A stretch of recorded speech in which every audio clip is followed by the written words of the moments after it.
The mission of the Crime Victim Center is to serve victims through advocacy, prevention education, and counseling. Our organization started as a total volunteer group. Joan Martin started this group 51 years ago and pretty much voluntold a group of her friends that they had to be advocates for people who are affected by sexual assault. The first program we offered was the Crisis Hotline, which we still maintain today. Without donations, we don't exist.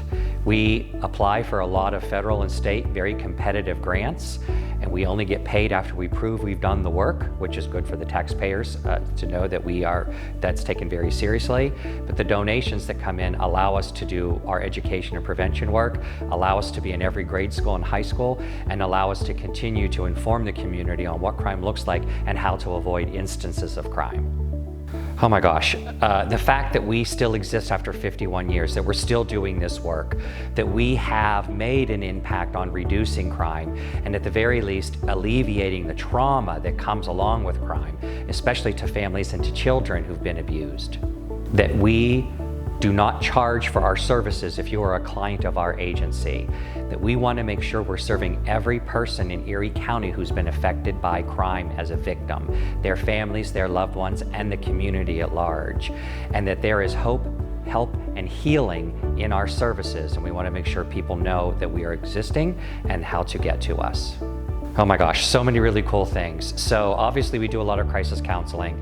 Like I said, we still maintain the crisis hotline for victim services in Erie County, which is huge, but we are advocates on the scene. We are there live and in person when someone needs us, whether that be at the hospital, whether it be at the police station, whether it be at other safe places in the community to provide services directly to clients.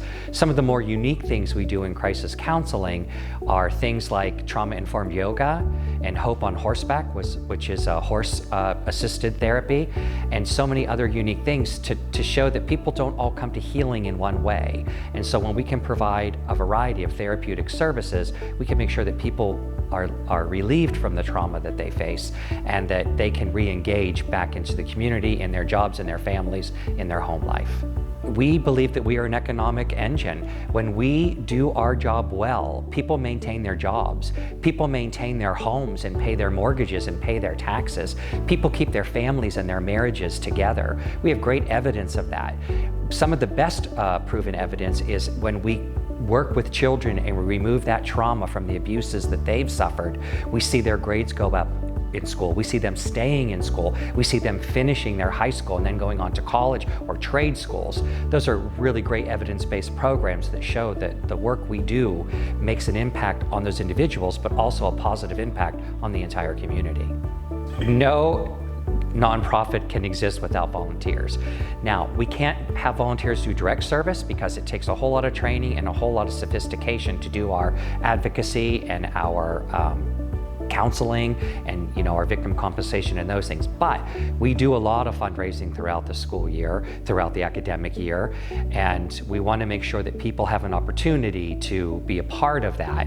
And one of those great ways is to volunteer, to help us set up, to help us tear down, to help us get donations, to help solicit people to come to those things. Because again, without the donations, we don't exist. No nonprofit should try to be everything to every person. What we need to do is do what we do really well. At the Crime Victim Center, we do victim services really well. We don't do housing. We don't do food sustainability. Those are kind of things we need to network with other entities to make sure that our clients are served well. When they disclose to us that there are insecurities in their family, mental health, food, housing, clothing, whatever it might be, we need to make sure that we have the right people on board to also provide those services that they need, and so that those entities do what they do well and we work together collectively.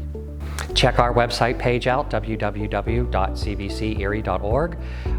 Come in and talk to us, and look for our newsletter and see what the opportunities are to be involved and to do those kind of things. The biggest thing you can do is come to one of our fundraisers. Let us show off what we do, let us talk about what we do, and maybe become a supporter of ours. Without the community, we don't exist. Without our existing, people won't be able to get the relief from the trauma that they suffer. We urge you to consider donating to the Crime Victim Center this year to help make an impact for all of the community so that we can live healthy, happy, and lives free of violence and trauma. you.